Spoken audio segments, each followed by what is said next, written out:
Kinema Republika në Shkodër hedh një tjetër hap drejt modernizimit të shërbimeve kulturore, duke lançuar platformën online për blerjen dhe rezervimin e biletave. Ky shërbim i ri synon të lehtësojë aksesin e qytetarëve në aktivitetet kinematografike, duke shmangur rrallët dhe duke ofruar mundësinë për zgjedhjes së orareve në mënyrë të shpejtë dhe praktike. Drejtuesja e Kinema Republika, Egena Zymeri, thekson rëndësinë e këtij zhvillimi për qytetin dhe për publikun. Kjo platformë nuk shërben vetëm për prerjen e biletave, ajo ka një gamë të të përfshirjes të informacioneve të ndryshme në lidhje me institucionin e Kinema Republikës.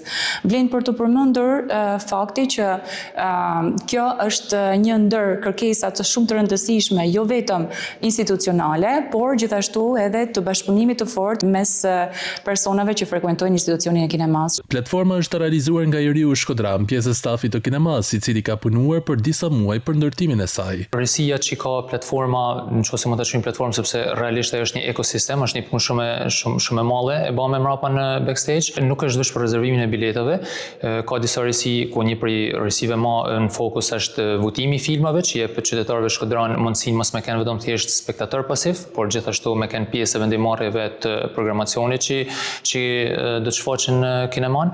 Ky investim në digitalizim përjet të rrisë edhe më shumë interesin e publikut për aktivitetet kinematografike, duke pozicionuar Kinema Republika si një model të ri në ofrimin e shërbimeve kulturore në vend.